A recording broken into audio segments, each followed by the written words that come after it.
माझी आई मला नेहमी म्हणते की लहानपणापासून मी खूप बडबडी होते आणि बडबड करणं हा माझा किंबहुना छंदच होता. त्याच्यामुळे लोकांशी गप्पा मारणं हे मला फार आवडतं. आणि तुम्हाला तर माहितीच आहे, मी नेहमीच म्हणते, एका सुंदर संध्याकाळसाठी फक्त 2 गोष्टी आवश्यक आहेत. एक म्हणजे मस्त कडक चहा आणि दुसरं म्हणजे दिग्गज व्यक्तींची गप्पा. आणि आज आपल्याकडे एक नाही बरं का 2 विद्वान व्यक्तिमत्व आहेत आणि त्यांच्याशी मी आज खूप गप्पा मारणार आहेत. So welcome. आज आपले पहिले गेस्ट ज्या आहेत त्या म्हणजे doctor Parimal Mandke. She has been at the forefront of innovation in higher education. She has also worked relentlessly for 45 years, and out of which 15 long years she's been working with BITS Pilani. Currently, she is dedicated to work and develop NIIT University, which is located in Rajasthan. She is at the Dean Academics position of this private institute. Whereas we also have one more stunning personality with us. So, welcome, ma'am. To move forward, the other personality that we have today is none other than her husband, who is Professor Vijay Manke. Now, to talk about Professor Vijay Manke, he's the founding professor and mentor professor at NIIT University, Rajasthan. But he has many more feathers in his cap, such as the former director, School of Engineering and Technology, IGNOU, New Delhi, former Deputy Director, BITS Pilani, and if we can continue, he has many more to count. पण त्या अगोदर मला दोघांनाही खूप खूप खूप welcome म्हणायचंय आणि आज आपण तुमच्याशी मनमोकळेपणाने गप्पा मारणार आहोत. कसं वाटतंय तुम्हाला दोघांना सिंधुदुर्ग लाईव्हच्या या लाईव्ह चॅट वर येऊन आमच्या ऑडियन्सशी बोलायला? वेलकम. तुम्ही आम्हाला बोलवलं, भयंकर आनंद झाला आणि तुमच्या बरोबर बोलायला मिळत आहे ही देखील एक फार महत्वाची गोष्ट आहे. प्रोफेसर्सना काय हेच हवं असतं. खूप छान वाटत आहे आणि आता गप्पा मारायचा आनंद घेऊया ना. बरोबर मॅम. सो तुम्ही दोघंही अकॅडमिक्स या क्षेत्रात आहात. लोकांना वाटतं अभ्यास हा बोरिंग आहे, पण ऑन दी अदर हँड तुम्ही स्वतःचा अभ्यास संपवून दुसऱ्यांना अभ्यास करण्यासाठी प्रेरित केलंय, किंबहुना तुम्ही त्या अभ्यासाची रचना करण्यात एक महत्वाचा भाग होता. सो तुम्हाला या प्रोसेसमध्ये कसं वाटलं आणि तुम्ही अकॅडमिक्स हे सेक्टर का चूज केलं? What inspired you to go there? Well, Mandke sir त्यांचा विचार सांगतील, मग मी थोडंफार त्याच्यावर बोलीन. नक्की मॅम. आज म्हटलं तर मी शिक्षणामध्ये म्हणजे एक तर शिकतो आणि दुसरा जेव्हा तो शिकवायला लागतो, तर आज मी जवळजवळ 48 वर्ष शिकवण्यामध्ये आहे. 48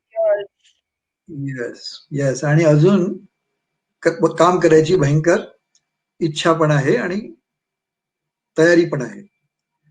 आणि एका दृष्टीने म्हटलं तर ऑपॉर्च्युनिटी मिळाली की IIT मध्ये शिकायला, पण हा नेहमीच एक विचार होता की जे शिकतोय मी ते त्याचा मी कसा यूज करू शकतो, how I use it, how I apply for the overall development of the society. असं काही नाही की मी काही संत आहे किंवा साधू आहे, पण हा पॉइंट होता की रिसर्च माइंड आणि नेहमी असा प्रॉब्लेम सोडवला पाहिजे की जो सुटत नाहीये. सुटलेला प्रॉब्लेम किंवा सुटू शकणारा प्रॉब्लेम सोडवला तर अल्टिमेटली रोबोज येतील आणि सॉफ्टवेअर येतील आणि तेच होत आहे आता. कारण ते करतात, जे करता येतं ते केलं तर तुम्ही काहीच नाही केलं, पण जे करता येत नाही ते जेव्हा हात लावला, जसा मी एक प्रयत्न झाला माझा, यात मी अशिक्षित वर्कर्सना कसं सर्टिफिकेशन करता येईल हा मी प्रयत्न केला आणि अंमल पण केला. नॅशनल लिटरसी मिशन मध्ये आणि लेदर टेक्नॉलॉजी मिशन मध्ये 90-95च्या आसपास. माझ्या म्हणायचा मुद्दा काय आहे की नेहमीच चॅलेंजिंग प्रॉब्लेम्स घेणं आणि त्याच्याकडे रिसर्च आणि डिस्कव्हरी म्हणून बघणं हा दृष्टिकोन होता. आणि म्हणून मी आहे जिथे आहे तिथे किंवा करतो आहे ते. शुअर. मी शिक्षण क्षेत्रात काही असं आधीपासून विचार करून गेलेली नाही, परंतु MSc बॉम्बे युनिव्हर्सिटी झाल्यानंतर जेव्हा मी बिट्स पिलानीला गेले तेव्हा मी पाहिलं की सगळेजण घरोघरी सगळ्यांशी माझा परिचय जेव्हा केला गेला तेव्हा सगळेच जण डॉक्टर होते. आणि जेव्हा मी MSc झाले तेव्हा आधी मला वाटलं की आता आपलं खूप शिक्षण झालंय, परंतु जेव्हा मी अशा समाजात गेले, अशा युनिव्हर्सिटी कॅम्पसमध्ये गेले जिथे जसं म्हणतो ना आपण लक्ष्मी पाणी भरते तसं तिथे सरस्वती पाणी भरत होती, तेव्हा मला असं आतून वाटायला लागलं की शिकायला काही लिमिट नाहीये. आणि मला इतकं असं वाटलं की आपण काहीच शिकलो नाही आणि आता आपली शिकण्याची सुरुवात केली पाहिजे. तेव्हा अशा वातावरणामध्ये जर अशा लोकांच्या संगतीमध्ये कोणीही राहिलं तर त्याची जिज्ञासा, त्याची शिकण्याची इच्छा ही नक्कीच प्रभावित होते. आणि त्यामुळे मग ते शिक्षण जे सुरू झालं ते शिकवणारा आधी स्वतः विद्यार्थी असतो किंवा विद्यार्थिनी असते, तरच तुम्ही शिकवू शकता. तेव्हा आधी तुम्ही शिकलं, कंटिन्युअस तुम्ही शिकतच राहिलं पाहिजे. आणि माझा प्रवास मांडके सरांच्या सहवासात आणि त्यामुळे त्यांच्याबरोबर इतर लोकांच्या सहवासात सतत आल्यामुळे मी सतत अजूनही मी शिकतच आहे. आणि असं कधीच होत नाही की आता आपण पूर्ण शिकलो. तेव्हा खूप त्याच्यामध्ये एक प्रकारचा वेगळा आनंद आणि एक्साइटमेंट चीड होत नाही. हा. So I think this is a long answer to your short question. अगदी एक शॉर्ट आन्सर. एक बँड, एक युरोपियन बँड आबा, त्यांचं एक गाणं आहे की like a roller on the ocean, life is motion, move on.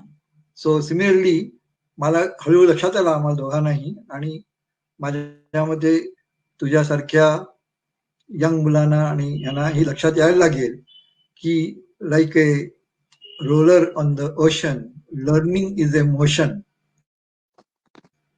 Move on, be always a learner, it will take you to the heights which even will find the ultimate thule of the universe. Yes, over to you.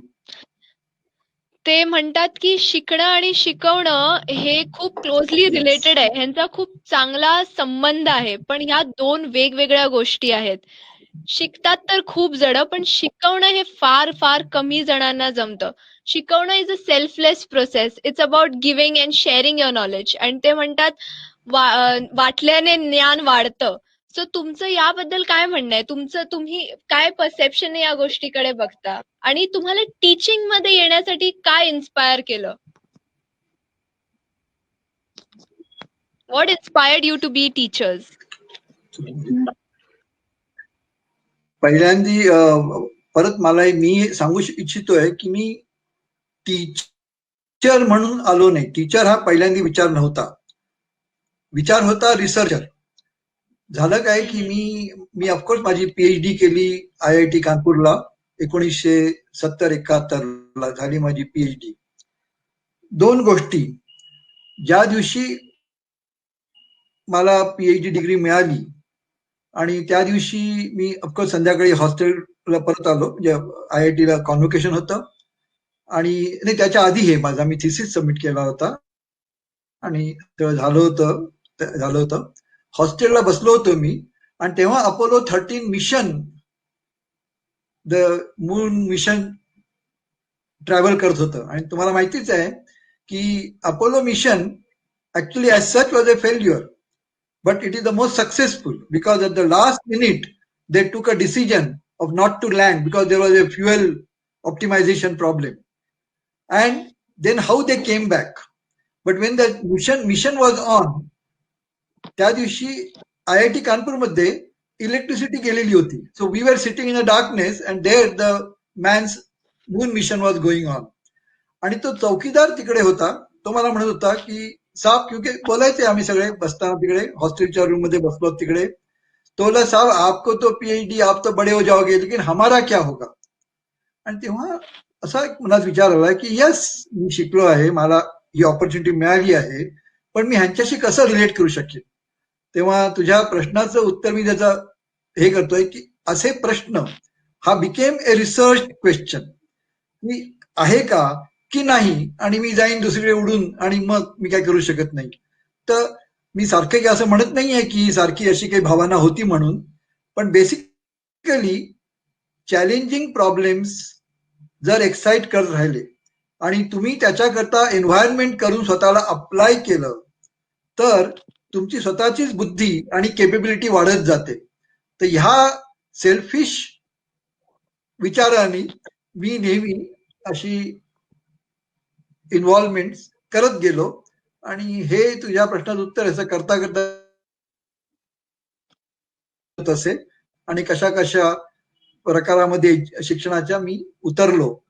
अशिक्षितांकरता certification करणं हे of course त्याचा उच्च बिंदू होता. एवढं सांगून maybe I think maybe you would like to से.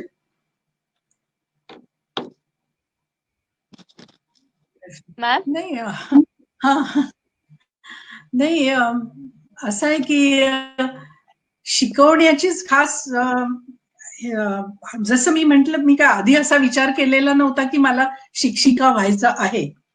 परंतु जसं मी पण पीएचडी करायला लागले आणि पीएचडी करता करता इतर रिसर्च स्कॉलर्स बरोबर इंटरॅक्शन व्हायची, प्रोफेसर्स बरोबर जास्ती जवळ यायला मिळायचं, जवळून त्यांचं लाईफ बघता यायचं, तेव्हा मला असं दिसलं की हे एक नोबल प्रोफेशन आहे. इथे तुम्हाला कोणी बॉस आणि यस सर आणि टार्गेट्स असं नाहीये. तुम्हाला जे आवडतं, तुमची जी पॅशन असेल ते तुम्ही निवडा, तुम्ही आपलं ठरवा तुम्ही काय करणार, तुम्ही आपलं रिसर्च करा, तुम्ही शिकवा आणि त्याच्यामध्ये कंटिन्युअसली तुम्ही तरुण मुलं मुली यांच्या सहवासात असल्यामुळे तुम्हाला पण कायम यंग वाटतं. म्हणजे so it provides you environment which is completely empowering. म्हणजे you are empowered to do what you like to do and you are always in the company of young people. So this is something very exciting, because it is just counting money doesn't make life. It may make a living, but to make a life you require ambience, you require environment, you require company of right people. So in education it is all, it provides you all. So it's a very noble profession. Very nice thought by you, ma'am. So moving on to our next question. Kasturi Rangan जे architect आहेत new education पॉलिसीचे, he is the chancellor of NIIT University and you must have worked closely with him. So what are your views on the new education policy? Yes. So सरांनी जास्ती अभ्यास केला आहे, तेव्हा मी सरांना सांगेन, त्यांनी मी पण त्याच्यावर मग थोडं टिप्पणी करीन. सो डॉक्टर कस्तुरी रंगन यांचे of course contribution to science and technology भारतामध्ये आणि मग त्यांची involvement national education policy develop करायला, हा जो प्रयत्न चालला आहे, जे पॉलिसी चालली आहे ही आता 90 मध्ये सुरू झाली होती. त्याच्या आधी नॅशनल एज्युकेशन पॉलिसी झालेल्या आहेत, परंतु 90 नंतर जवळ गेली 15-20 वर्ष हा जो प्रयत्न सगळा चालला आहे. आणि ते असं करताना ते मिस्टर RS पवार, जे founding chairman NIT university chairman आहेत आणि फाउंडर आहेत, त्यांनी जो विचार टाकला होता NIT युनिव्हर्सिटीचा आणि टाकला आहे, ज्याला आपण तो घातला आहे, तर त्याच्यामध्ये एज्युकेशन, रिसर्च, इंडस्ट्री बरोबर लिंकेजेस आणि अखेर एक कॉन्सेप्ट सिमलेसनेस, म्हणजे कसं की सायन्स, इंजिनिअरिंग, इकॉनॉमिक्स ह्या सगळ्यांमध्ये एकच गंगा, ज्ञानगंगा वाहते आहे, सिमलेसनेस. तर हे त्यांचे असलेले विचार डॉक्टर कस्तुरीरंगन अँड श्री पवार हे एकत्र आले. ऑफकोर्स डॉक्टर कस्तुरीरंगन आमचे चेअरमन झाले एनआयटी युनिव्हर्सिटीचे, आणि मग त्यामुळे आम्हाला आमची शिक्षण पद्धती युनिव्हर्सिटीमध्ये कशी आहे आणि हे जे काही विचार चालले आहेत पॉलिसीचे ह्याच्यामध्ये कशी सांगड घालता येईल ह्याच्याकरताही ऑपॉर्च्युनिटी यायला लागली. Of course national education policy was done at a national level and doctor Kasturirangan is a architect of that. So जो विचार विनिमय झाला ह्याच्यामध्ये ज्याला मी म्हणू शकेन की ग्लोबल किंवा नॅशनल थॉट आणि लोकल थॉट पण होता, त्या दोघांचा जो एक मेळ झाला हा खरा समजून घ्यायचा फार इम्पॉर्टंट आहे. असं काही नाहीये की फक्त ग्लोबल झालं आणि आता आम्ही नुसतं त्यात व्हायचा, गंगेत उडी मारायचा आमचा प्रयत्न आहे, असं नाहीये. ही गंगा सुरू झाली होती. तर हे रिलेशन आहे खरं म्हणजे. प्रोफेसर परिमल मांडके ह्या त्यांच्या पॉलिसी प्लॅनिंग युनिव्हर्सिटी ह्या मिळाल्या. मी लर्निंग इंजिनिअरिंगचा सब्जेक्ट युनिव्हर्सिटीमध्ये सुरू केला. म्हणजे बघा तुम्ही, अगदी मी आहे इलेक्ट्रिकल इंजिनियर पण आज मी बोलतो आहे लर्निंग इंजिनिअरिंग. आणि लर्निंग इंजिनिअरिंग मध्ये प्रोग्राम्स आणि कोर्सेस असे सुरू करताना हे सगळं जे आज नॅशनल एज्युकेशन पॉलिसी म्हणते आहे त्याच्याशी इंटिग्रेट व्हायला लागलं. तुला माहितीच असेल, तुम्हाला सगळ्यांना माहितीच असेल की नॅशनल एज्युकेशन पॉलिसी हे म्हणते आहे की इव्हन IITs ना आता हे सांगण्यात येणार आहे की तुम्ही होलिस्टिक एज्युकेशन द्या. तुम्ही फक्त इलेक्ट्रिकल इंजिनियर, तुम्ही फक्त कम्प्युटर्स नाही, तुम्ही फक्त सेमीकंडक्टर नाही, ते इम्पॉर्टंट आहे, परंतु engineering, science, economics, management, ultimately even literature ह्याच्यामध्ये सांगड घालता आली पाहिजे. मी माझा जो आता बोलतोय, माझा संवाद चाललाय, त्यात मी एकच गोष्ट ऍड करीन आणि परत तुला आणि प्रोफेसर परिमल मांडकेंना मी ऑपॉर्च्युनिटी देईन. जेव्हा मी IIT बॉम्बेला गेलो, म्हणजे माझं मी इंटर सायन्स केलं, मी ऑफकोर्स मी बोलतोय 1963 ची गोष्ट. तर जेव्हा मी माझं इंटर सायन्स केलं बॉम्बे युनिव्हर्सिटीमध्ये सेंट झेवियर्स मधनं आणि मग IIT बॉम्बेला जॉईन केलं, तेव्हा सिलेक्शन झालं माझं. तेव्हा आम्हाला वन ऑफ द कोर्स होता इकॉनॉमिक्स आणि त्यात मी कन्झ्युमर सरप्लस हा कॉन्सेप्ट शिकलो. माझे जे मित्र होते आणि ते गेले होते व्हिजिट यायला म्हणजे दुसऱ्या कॉलेजमध्ये इंजिनिअरिंग, त्यांना ते सारखे फक्त मेकॅनिकल, इलेक्ट्रिकल, मॅथ्स करत होते आणि मी मात्र कन्झ्युमर सरप्लसला एक्सपोज झालो. वय वर्षे 17-18 IIT बॉम्बेमध्ये, जेव्हा मी शिकत पण होतो मॅथमॅटिक्स अँड कम्प्युटर्स, आणि मी बघितलं की माझा व्ह्यू आणि माझा विजन आणि माझं प्रॉब्लेम सॉल्व्हिंग ॲबिलिटी कम्प्लिटली बदलली. तर हा जो भाग आहे ह्याला होलिस्टिक पार्ट जो येतो.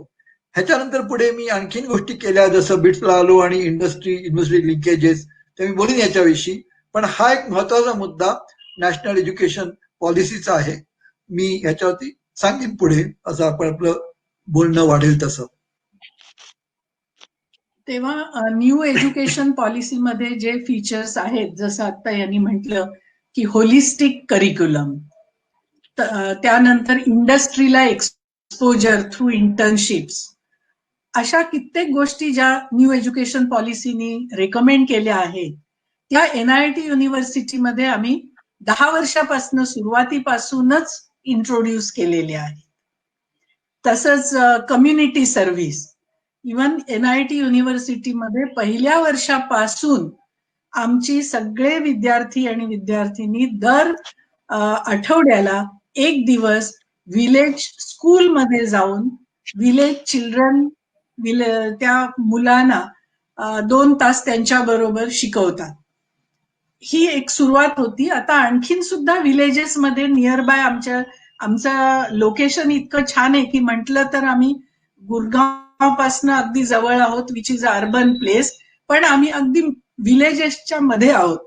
तेव्हा आमच्या विद्यार्थ्यांना आम्ही कम्युनिटी सर्व्हिसला सुद्धा पाठवतो.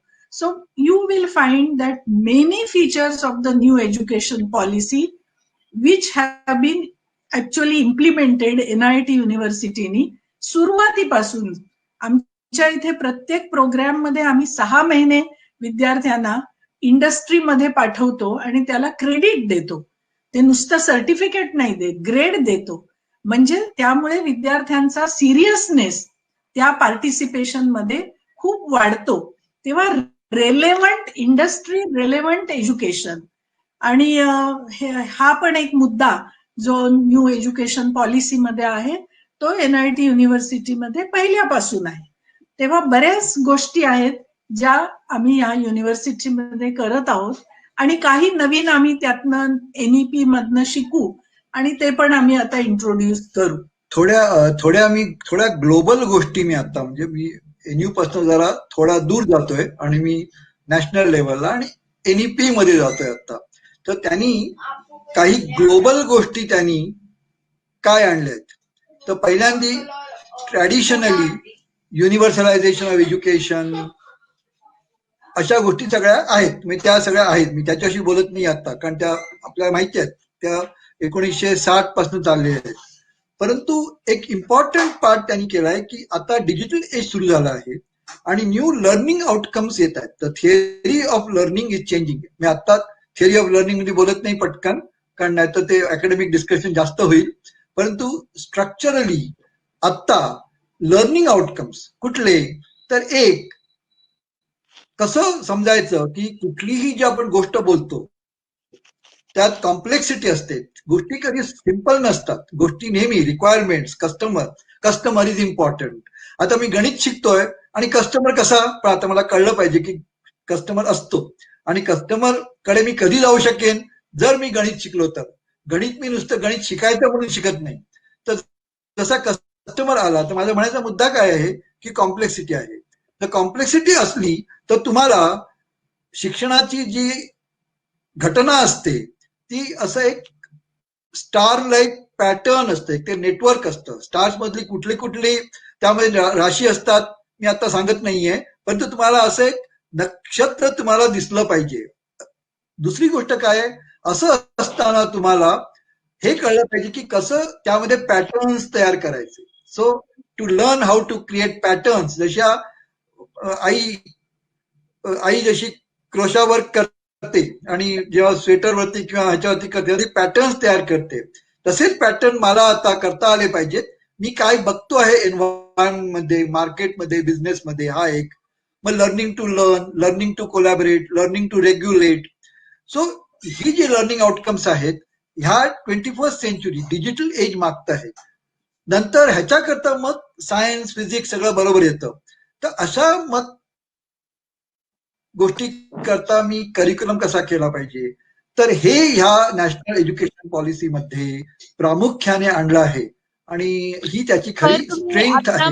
बाकीच्या गोष्टी आहेतच म्हणजे सर तुम्ही आता आम्हाला सांगितलं की नॅशनल एज्युकेशन पॉलिसी आपल्यामध्ये काय व्हॅल्यूज नर्चर करणार आहे, त्यांना आपल्यासाठी काय अपेक्षित आहे, कुठचे चेंजेस येतील आणि कसं आपला आउटलुक जो एज्युकेशनसाठी आहे, आपली जी विचारधारणा होती एज्युकेशनची ती होती सायन्स, कॉमर्स, आर्ट्स आणि खूप रेस्ट्रिक्टेड होती की एखादा सब्जेक्ट एक लिमिटेड पोर्शन किंवा एक सिलेबस प्रमाणे चालतो. पण आता ते होरायझन्स ब्रॉडन केलेत या नॅशनल एज्युकेशन पॉलिसीने आणि त्याच्याबद्दल तुम्ही आम्हाला खूप महत्वाची माहिती दिली आहे आणि खूप छान पैकी एक्सप्लेन केलं. सो या माहितीवर आधारित तुम्हाला काय वाटतं की येणाऱ्या पुढच्या 10 वर्षात ही एज्युकेशन पॉलिसी आपल्याला कुठे घेऊन जाईल, मुलं त्याच्यामधून कशी विकसित होतील आणि ही मुलं जी या नॅशनल एज्युकेशन पॉलिसीमुळे ज्यांचं शिक्षण पद्धती बदलतील ही आताच्या मुलांपासून कशी वेगळी असतील?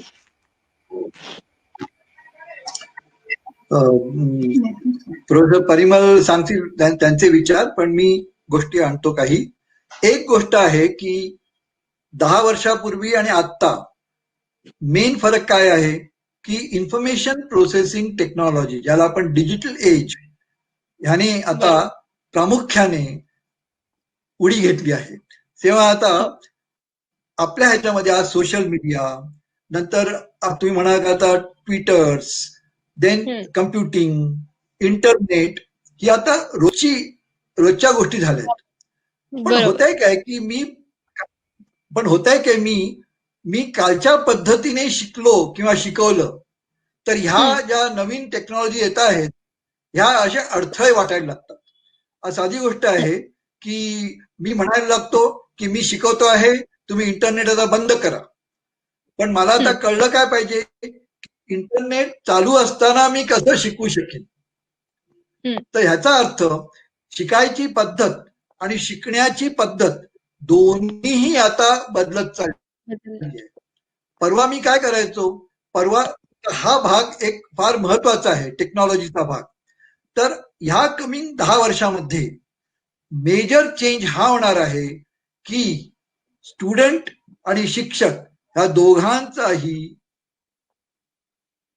फॉर्म, दोघांचा रोल, दोघांचे गोल्स हे बदलणार आणि दोघेही आता टीम बनणार आहे. ते दोघेही आता टीम बनणार. जसं कपिल देव आणि सुनील गावस्कर हे दोघांची टीम होती. कपिल देव विकेट घ्यायचा, सुनील गावस्कर रन्स काढायचा आणि म्हणून इंडिया नेहमी कम्फर्टेबल सिच्युएशन मध्ये आली. तर मी ऑफकोर्स मी माझ्या वेळची बोलतोय, आजकाल तुम्ही विराट कोहली आणि ह्याच्या गोष्टी करता. पण माझ्या म्हणायचा मुद्दा काय की टीम फॉर्मेशन हे फार इम्पॉर्टंट आहे. आणि जेव्हा टीम जे आपण फॉर्म करतो तेव्हा मला माहिती असतं म्हणून मी टीम फॉर्म करत नाही, मला माहिती नसतं. मला आता जसं की टीम अशी फॉर्म होते की अ आणि ब, अ ला माहिती नसतं की काय करायचं तेव्हा त्याला ब त्याच्याशी येऊन बोलतो आणि ब ला माहिती नसतं काय करायचं तेव्हा त्याशी अ बोलतो आणि म्हणून अ आणि ब मिळून ते अनब्रेकेबल टीम होते. तर हे करण्याकरता आपल्याला प्रॉब्लेम्स आणले पाहिजेत, हे करण्याकरता आपल्याला असेसमेंट आणली पाहिजे, हे करण्याकरता आपल्याला डिलिव्हरी मेकॅनिझम आली पाहिजे. तर ह्याच्याकरता रिसर्च, ह्याच्याकरता इन्फ्रास्ट्रक्चर, ह्याच्याकरता टीचर ट्रेनिंग, ह्याच्याकरता करिक्युलम डेव्हलपमेंट ही या 10 वर्षामध्ये येणार आहे. इतक्या वेगाने की युनिव्हर्सिटीज वेगळ्या दिसतील, टीचर्स वेगळे दिसतील, इंडस्ट्रीशी कनेक्शन होईल. मॅथ्सचा फर्स्ट इयरचा मुलगा will be telling his mother how I will use artificial intelligence to make better chapatis at home at a less cost than you have been doing it. So these are the kind of things that happen. Yes. The processes will change. The learning theories are going to come into picture. And that is where word pedagogy is going to become very important. Teaching methods, learning methods. माझ्याकडे मी जेव्हा शिकलो 30 वर्षापूर्वी तर जे काही मला दिसायचं ते मी घ्यायचो. आता तो फायदा नाहीये. आता फायदा काय आहे, लाईक ए जंगल क्रीचर, जंगलमध्ये तो रोज चाचपडतो, रोज बघतो आणि मला काय हवं आहे, कुठली इन्फॉर्मेशन घेतली पाहिजे, कुठली इन्फॉर्मेशन गोल काय असावा, ती कशी मी यूज करावी आणि मग पुढे जावं.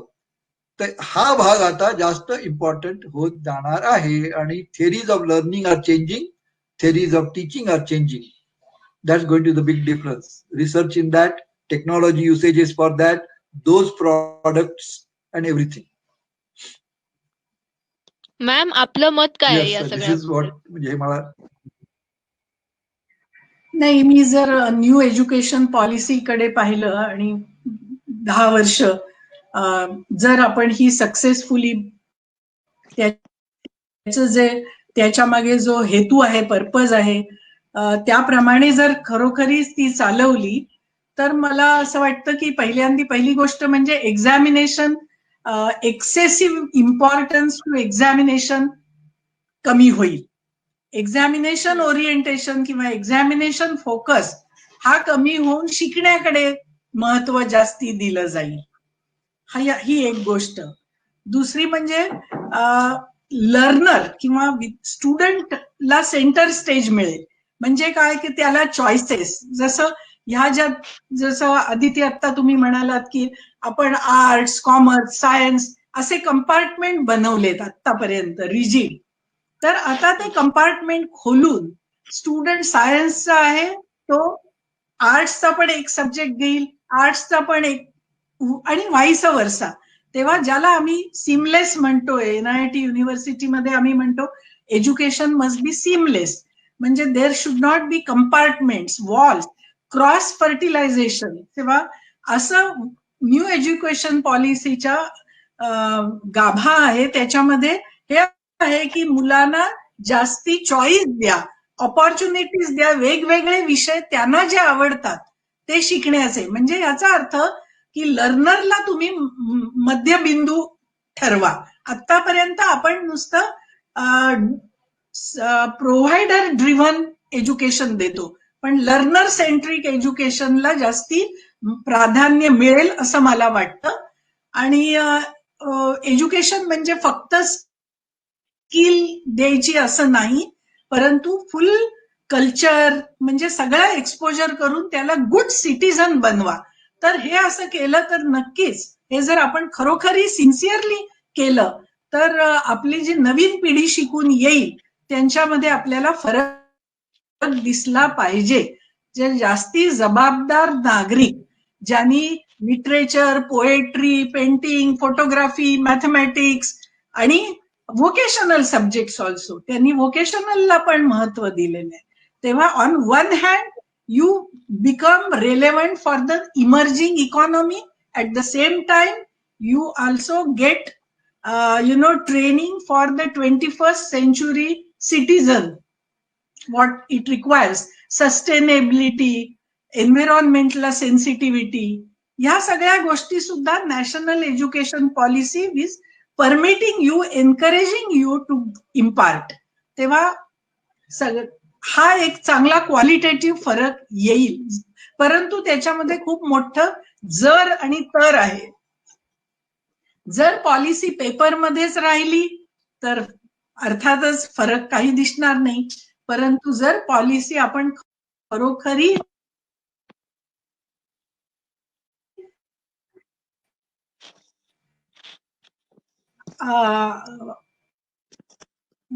हे केली, अंमलात आणली, तर मग फरक नक्कीच दिसेल.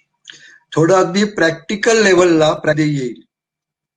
प्रॅक्टिकल लेवलला मदर टंग स्कूल एज्युकेशनला येईल. दुसरं व्होकेशनलायझेशन वाढेल. तिसरं मुलांना जसं मल्टीडिसिप्लिनरी सब्जेक्ट्स येतील शिकवायला. नंतर ज्याला म्हणतात की तुम्ही research problem solving which are environment based, they will become mainstay in the 10th 11th standard. दुसरी गोष्ट, हायर एज्युकेशन मध्ये there will be lot of in between certifications. मॉड्युलॅरिटी येईल. मुलांनी पहिलं वर्ष शिकली, सर्टिफिकेट मिळालं. दुसरं वर्ष शिकली, सर्टिफिकेट मिळालं. तिसरं वर्ष शिकली, सर्टिफिकेट मिळालं. कारण त्यामुळे त्यांना मल्टिपल एंट्री पॉइंट्स आणि multiple exit points university structure मध्ये येतील. आणि चौथ्या वर्षी माहितीचा प्रोग्राम कसा येतो, तर युनिव्हर्सिटी डिग्रीज 3 ते 4 वर्षाच्या होतील, प्रिफरेबल ऑफकोर्स 4 वर्षाच्या, जेव्हा research component will become important. So structurally ह्या अगदी कॉन्क्रीट चेंजेस येतील. सो आता आपण न्यू एज्युकेशन पॉलिसी नंतर जे काही बदल येणार आहेत आणि त्याच्यातून जी नवीन पिढी उत्पन्न होणार आहे, जी की 4.0 असेल, आपल्या सगळ्यांपेक्षा पुढे असेल, या पिढीबद्दल बोललो. पण आपण या फॅक्ट कडे दुर्लक्ष करू शकत नाही की आता आपण सध्या कोरोना क्रायसिस मध्ये आहोत आणि सगळे घरी बसले आहेत आणि सगळी मुलं घरून शिकतायत सध्या. सो या गोष्टीचा मुलांच्या मेंटॅलिटीवर फरक होतो. खूपशी मुलं डिप्रेशन मध्ये जात आहेत, खूपशी मुलं एकटी पडली आहेत, कारण आपण एका अशा कल्चरमध्ये वाढलोय जिथे आपण एकमेकांसोबत शिकतो आणि एकमेकांना मदत करतो, एकमेकांच्या हातात हात देऊन आपण पुढे जायला शिकतो. आणि अशा काळात आता आपण सगळे एकटे पडलोय. आपण सगळे आपल्या घरात बसून शिकण्याचा प्रयत्न करतोय, पुढे वाटचाल करण्याचा प्रयत्न करतोय, पण कुठेतरी आपल्याला सगळ्यांना एकटं वाटतंय. तर मुलांची मेंटॅलिटी एक पॉझिटिव्ह ठेवण्यासाठी आणि त्यांना ऑप्टिमिस्टिक राहण्यासाठी तुम्हाला त्यांना काय संदेश द्यावासा वाटतो?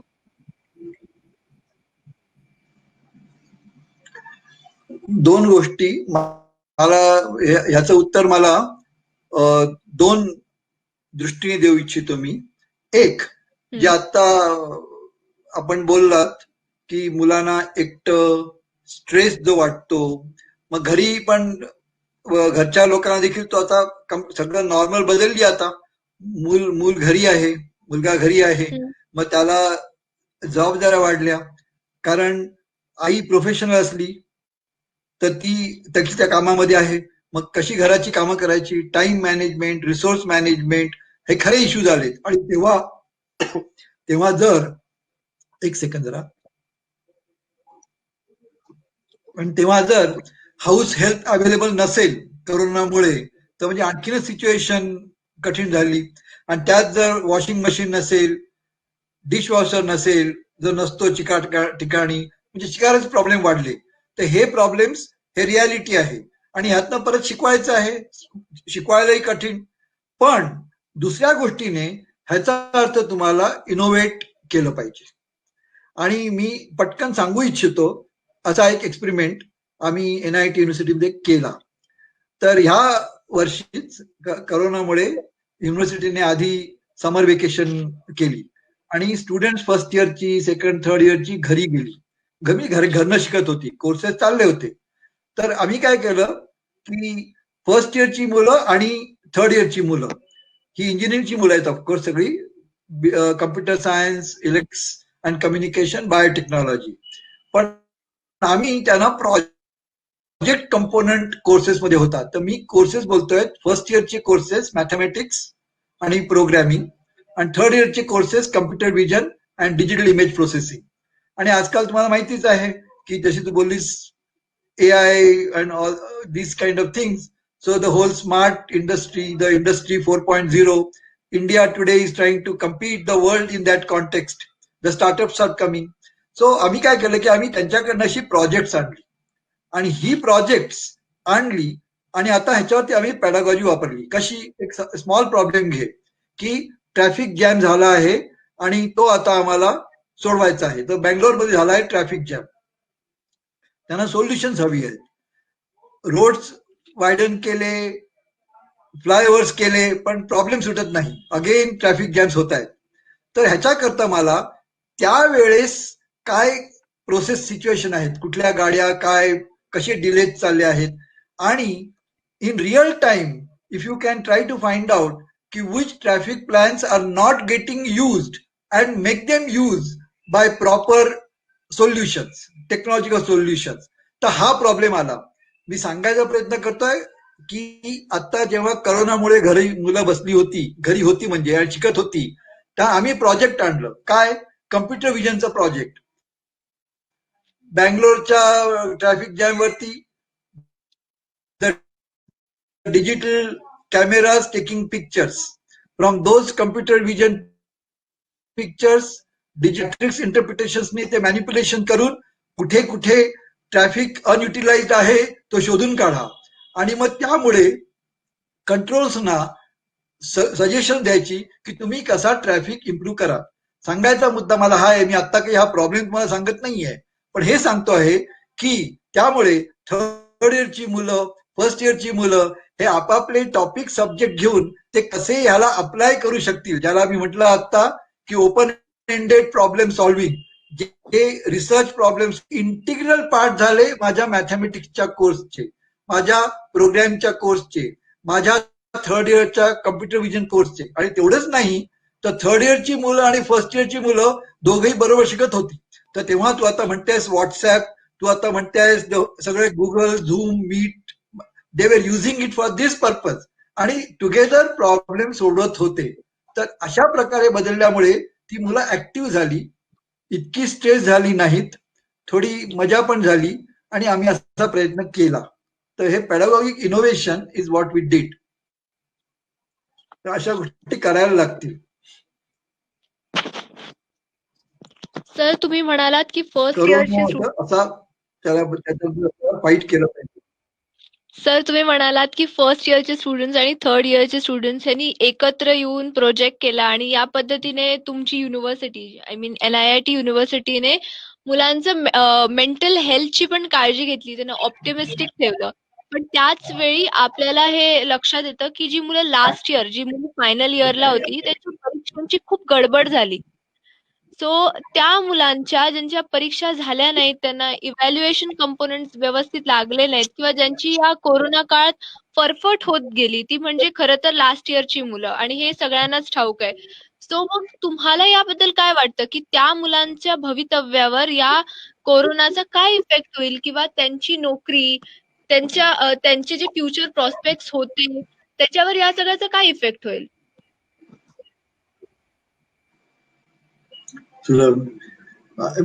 प्रोफेसर परिमल सांगतील एका दृष्टीने तो, पण तुम्ही माझ्याकडनं सांगतोय आम्ही आधीच बोललो होतो. पहिल्यांदा मी NIT युनिव्हर्सिटीचं उदाहरण देतोय कारण आमचे काही प्रयत्न आहेत, परंतु हे कुठेही होऊ शकेल आणि करावं देखील. कारण आजकाल इंडस्ट्री प्रॅक्टिस किंवा इंडस्ट्रीमध्ये काम करणं हे काही कॉमन झालंय आता. आजकाल ठिकाण युनिव्हर्सिटीमध्ये असे आहे. तर बेसिकली माझं उत्तर असं आहे, म्हणजे माझा विचार असा आहे की अशी जी प्रोजेक्ट आहेत जी इंडस्ट्रीच्या मदतीने सिलेक्ट केली आहेत, प्रायोरिटाईज केली आहेत आणि इम्प्लिमेंट करायचा प्रयत्न करतायत. आता तुम्ही न्यू कोलॅबोरेटिव्ह टूल्स ज्या इंडस्ट्रीज यूज करू शकतील, कारण आज करतायत. आज जर तू गेलीस आणि IT सेक्टरमध्ये गेली, IT of course I am taking name, but IT does not mean only IT. Even agriculture sector can use it, even transport sector can use it. So basic point I'm saying is that use of this technology industries also are doing. Please go and put your students, final year students, for the project that you otherwise give them for the purpose of industry connect, to get them engaged into these kind of activities. आणि मग त्यामुळे ती मुलं final इयरला असताना देखील again active राहतील आणि hopefully they will find a place for them in the industry. Of course अशा कुठल्याही गोष्टी एकदम सुटत नाहीत, कारण हा कल्चर नव्हतं. म्हटलं तर बघा, आपण नेहमी म्हणतो की शिकवा मग मी शिकेन, पण करोना आला कधी? डिसेंबरच्या एंडला आला, जानेवारीत आला आणि 15 दिवसामध्ये, एका महिन्यामध्ये पूर्ण शिक्षण पद्धती हिंदुस्थानामध्ये बदलली आणि मुलं घरी जाऊन बसली आणि ऑनलाईन सुरू झालं. इतकं नाही की किंडरगार्टनची मुलं पण ऑनलाईन शिकायला लागली. इतका एका महिन्यामध्ये चेंज हिंदुस्थानामध्ये कधी झाला नव्हता. गेले 50 वर्ष IT किंवा ह्या टेक्नॉलॉजीज अप्लाय सगळे बोलले असं कसं करता येईल, तुला क्लासरूम मध्येच गेलं पाहिजे. आणि आता सगळेच म्हणतायत मी क्लासमध्ये पाठवणार नाही, जोपर्यंत करोना कम्प्लिटली गेला नाही तोपर्यंत माझा मुलगा घरनच शिकेल.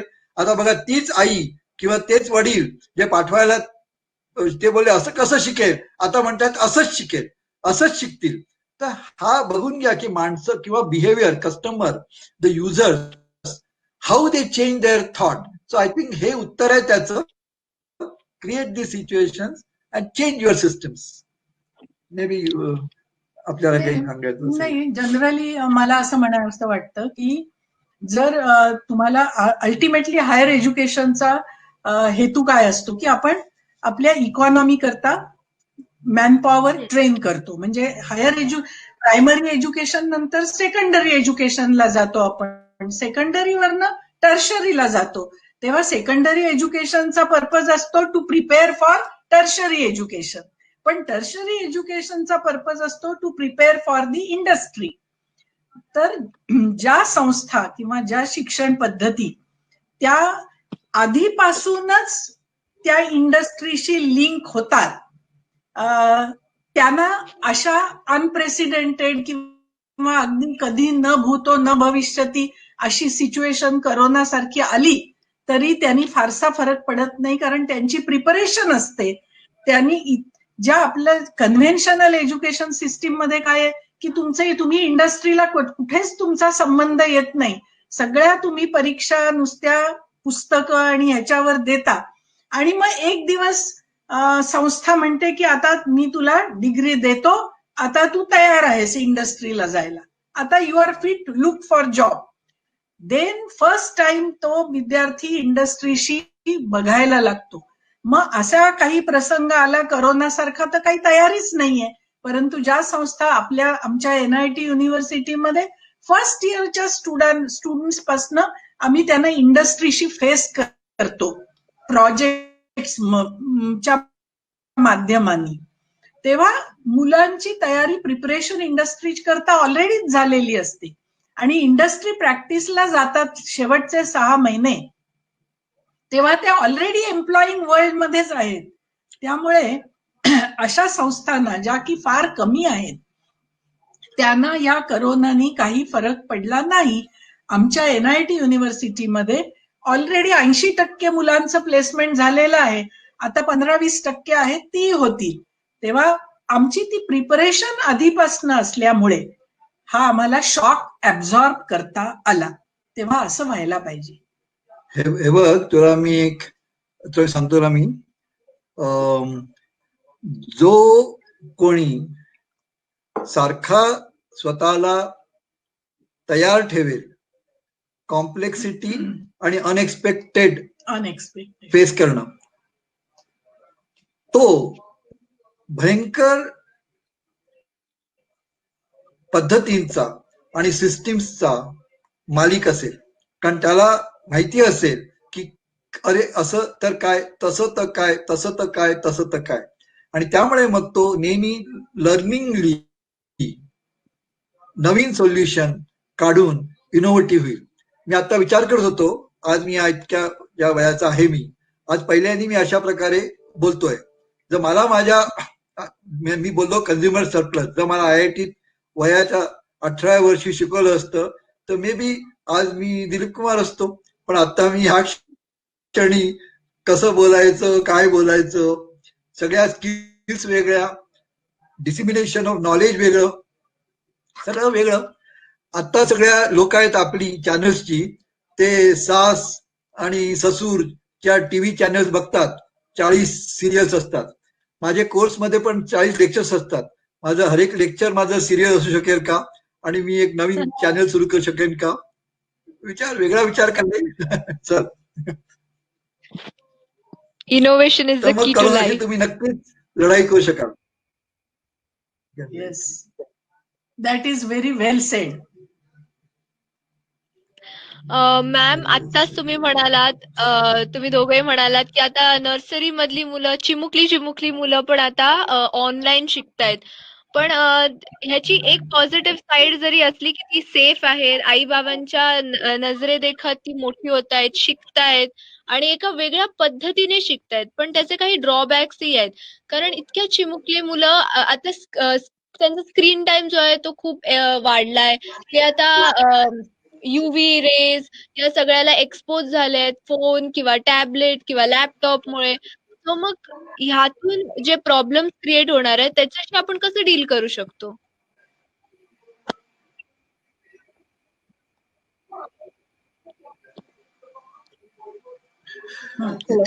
हे बघ, पहिल्यांदी मॅम बोलतील, मॅम सांगतील, पण मी सांगायचं हा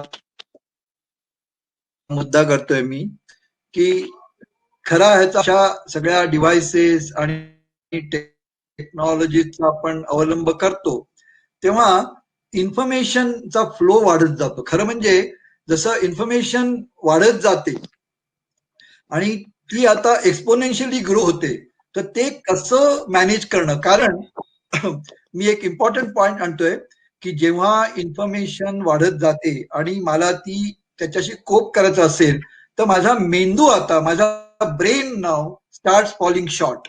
सी, ब्रेन सायन्स आता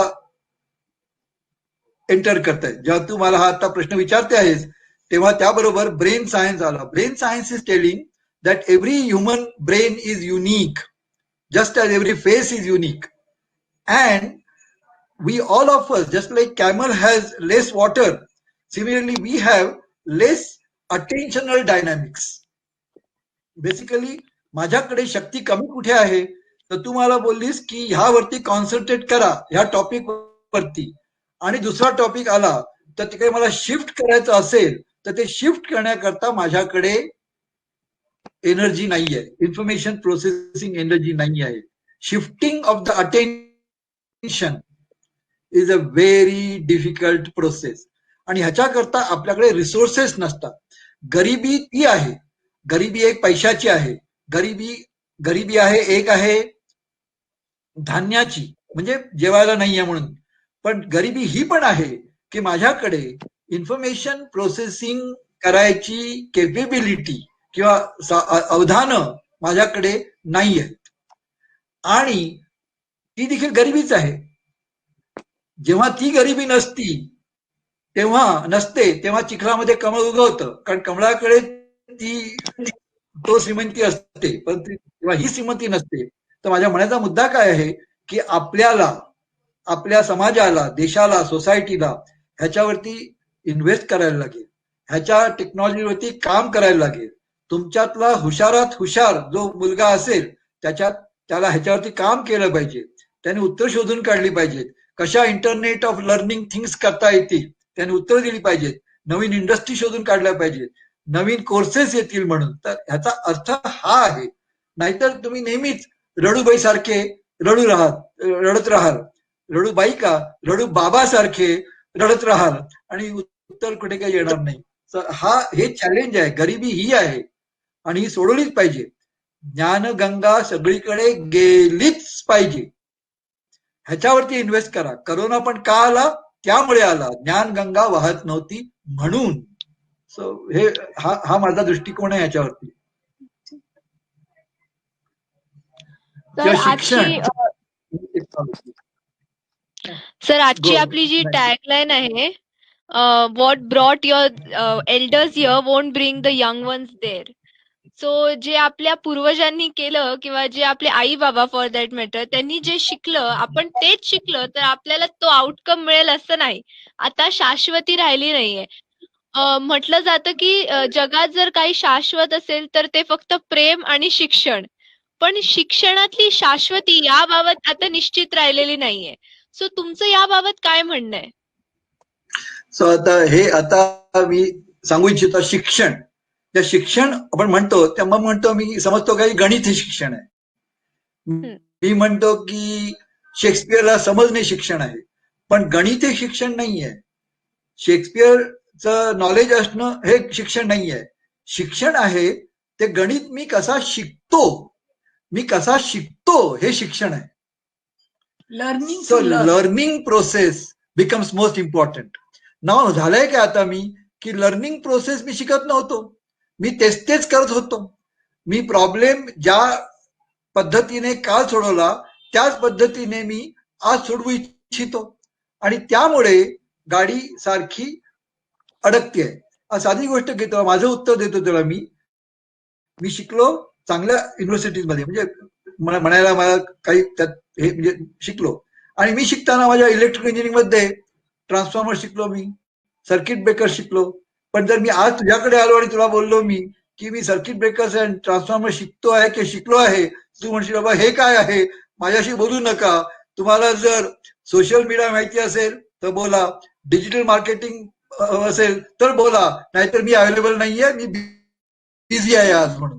तर माझ्या म्हणायचा मुद्दा काय आहे, म्हटलं तर मी कोण आहे, परंतु मी इलिटरेट आहे, मी अशिक्षित आहे. जसं जेव्हा इंटरनेट आलं आणि कम्प्युटर्स आले तर suddenly there was a computer illiteracy. आजकाल जो कालचं शिकत राहिला त्याने आपल्याला इलिटरेट करून घेतलं, आणि तुला ही लिटरसी आणलीच पाहिजे, आणि मगच तू तुझ्या स्वतःच्या कामाकरता, स्वतःच्या सर्व्हायव्हल करता तू तयार होशील. तर हा पॉइंट आहे खरा म्हणजे. तर म्हणून म्हणतोय मी की ज्या पद्धतीने माझे एल्डर्स इथे आले, मी काय केलं आणि इथे आलो, मी ट्रान्सफॉर्मर शिकलो म्हणून तू जर शिकलीस तर तुला प्रॉब्लेम होईल. तुला असं शोधून काढलं पाहिजे की उद्या करता काय पाहिजे. सो हा पॉइंट आहे. कधी कधी आपण मराठीत गाणं ऐकतो की कशाला उद्याची बात, काल जे केलंय ते मी करीन, पण ते गाण्यात बरं असतं, परंतु ते करण्यात चुकीचं होईल. उद्याचीच बात केली पाहिजे. उद्याची बात करण्याकरता तू आजच्या करता तयार झालं पाहिजे आणि मगच तू उद्या करता फेस करू शकशील, राहू शकशील. So हा पार्ट आहे. सर तर म्हणून हे आता कळतच आहे तुला, आजचं आमचं जग उत्तरावरनं आहे कळतंय. आजचं जे जग आहे ते इतक्या लवकर मूव्ह होतं forward. It's such a fast pacing world की प्रत्येक मिनिटाला काहीतरी नवीन शोध लागतो. प्रत्येक मिनिटाला जे इन्फॉर्मेशन बेस आहे आपला डेटा बेस खूप जास्ती इन्क्रीज होत जातो. सो यावेळी हे एक चॅलेंज निर्माण होतं मुलांना की अप टू डेट कसं राहायचं, कारण प्रत्येक मिनिटालाच इतकं सारं नॉलेज आत येतंय की तुम्ही किती शिकणार आणि काय शिकणार. सो मुलांनी नक्की किती, काय आणि कसं शिकायचं, म्हणजे या काळात आम्ही रेलेव्हंट कसं राहायचं, याबद्दल तुमचं काय म्हणणं आहे? हे मी म्हणतो सारखं की आता जास्तीत जास्त म्हणजे फक्त फक्त तुम्ही समुद्रावरची शेल्स कलेक्ट करायचा प्रयत्न करू नका, कारण ते digital resources, storages, memories will store it. तुम्हाला जी स्टोर्ड इन्फॉर्मेशन आहे ती तुम्ही तुमच्या डोक्यामध्ये ठेवायचा प्रयत्न करू नका. ब्रेन सायन्स सारखं काय सांगताय, तुमच्याकडे सेन्सरी मेमरी आहे, तुमच्याकडे शॉर्ट टर्म मेमरी आहे, वर्किंग मेमरी आहे, encoding, long term memory, decoding. Memory process कशी करते इन्फॉर्मेशन हे समजून घ्या. हे इम्पॉर्टंट नाही आहे की मला अरिथमेटिक्स येत आहे किंवा मला गॉस जॉर्डियन मेथड येते आहे, कारण उद्या ती सॉफ्टवेअर करणार आहे.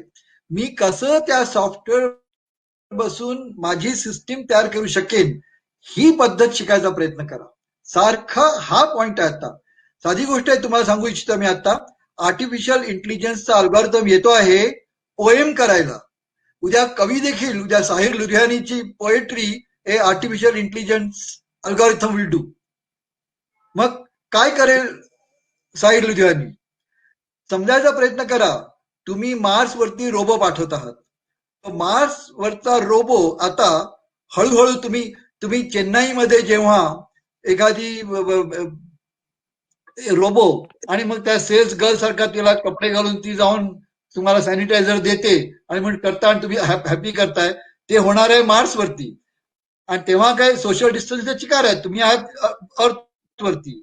मार्स वरचा रोबो जाऊन खणतो आहे, सॅम्पल्स घेतो आहे, तो स्टोर टाकतो आहे, तिकडनं ते लिफ्ट करताय रॉकेट बॅक टू इंडिया. तर तुम्हाला माझ्या म्हणण्याचा मुद्दा काय आहे की ऑलरेडी हे व्हायला लागलं आहे.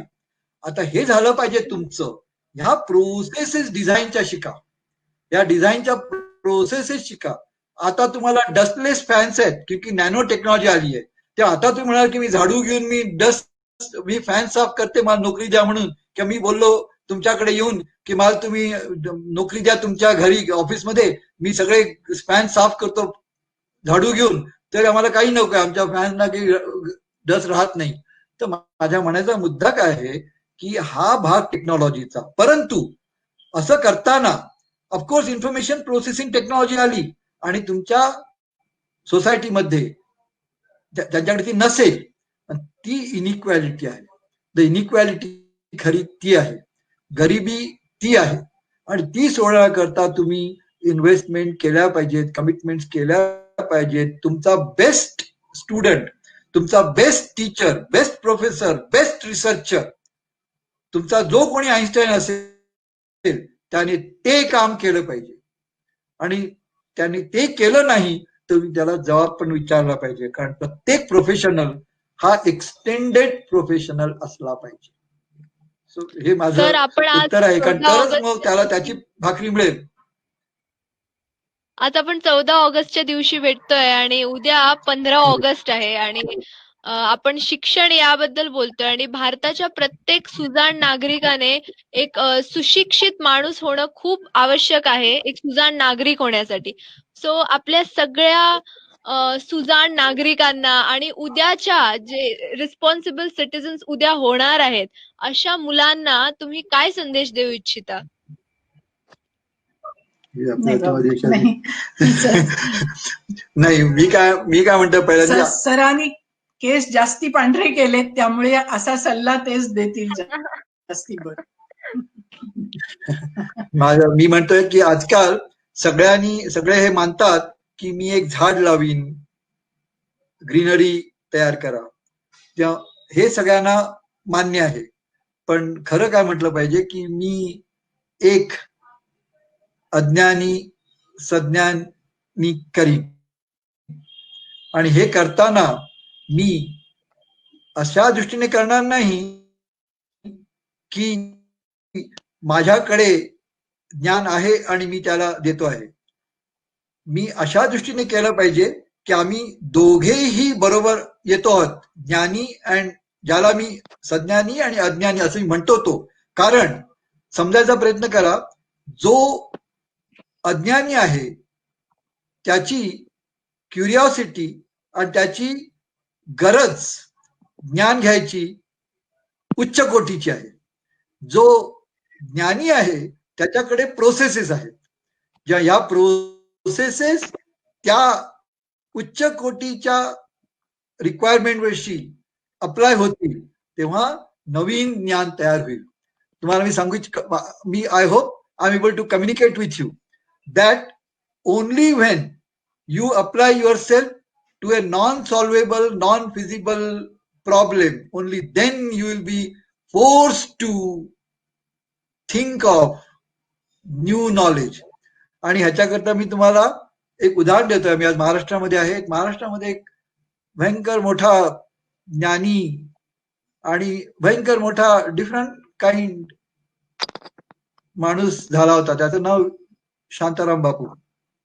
शांताराम बापूने अमर भूपाळी नावाचा पिक्चर काढला, आणि जेव्हा घनश्याम सुंदरा जेव्हा भूपाळी येते तर मला वाटतं की घनश्याम सुंदरा सगळं ठीक चाललंय आणि गाणं येत आहे म्हणून. पण जेव्हा मी परत बघितलं सगळं आणि मला कळलं, ज्या दिवशी तेव्हा त्यांनी फिल्मिंग केलंय त्या घनश्याम सुंदराचं, ते आहे जेव्हा ब्रिटिशांचं राज्य येत होतं. The Marathas पेशवाज had lost the war and Britishers were coming in Maharashtra. आणि तेव्हा तो शाहीर जो बसलाय तेव्हा तो घनश्याम सुंदरा तुम्हाला गेलं पाहिजे 150-200 वर्ष मागे, आणि तो सांगत होता एके दिवशी 1947 येईल. म्हणजे तो 200 वर्षापूर्वी, आणि ह्याचा अर्थ ते फ्युचर्स लर्निंग. ते अमर भूपाळ घनश्याम सुंदर त्या दिवशीचं नव्हतं. ते मला वाटलं की ते जेव्हा भारताला मिळालं, ब्रिटिश निघून गेले तेव्हाचं गाणं होतं. शांताराम बापूंची कल्पनाच बघा, त्या थिंकिंग, ह्याला म्हणतात ज्ञानी.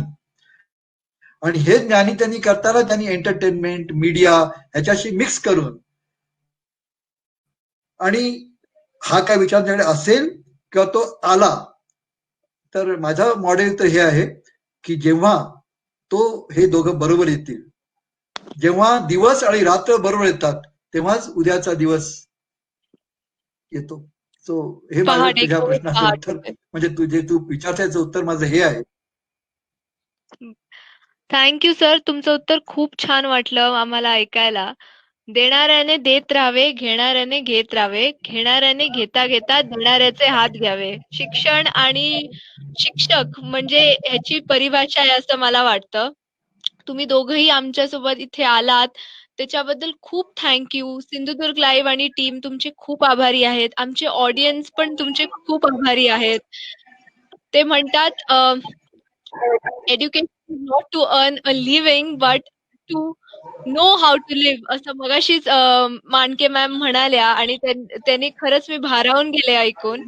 सो ही थॉट प्रोसेस तुम्ही आमच्यासोबत शेअर केली, आणि आमची विचारधारणा जी होती तीच तुम्ही एका पद्धतीने बदललीत आणि नेक्स्ट लेवलला घेऊन गेलात तुम्ही. आमचे होरायझन्स पण खूप एक्सपांड झाले तुमच्याशी बोलून आम्हाला खूप छान वाटलं. त्याच्यामुळे थँक्यू, तुम्ही आज आलात आणि आमची या संध्याकाळला एकदम अविस्मरणीय संध्याकाळ बनवलं. Thank you so much. Thank you once again. Thank you very much. तुम्ही देखील आम्हाला थँक्यू व्हेरी मच, तुम्ही बोलवलं आम्हाला. थँक्यू. ताज्या अपडेटसाठी सिंधुदुर्ग लाईव्हला सबस्क्राईब करा आणि बेल आयकॉन प्रेस करा.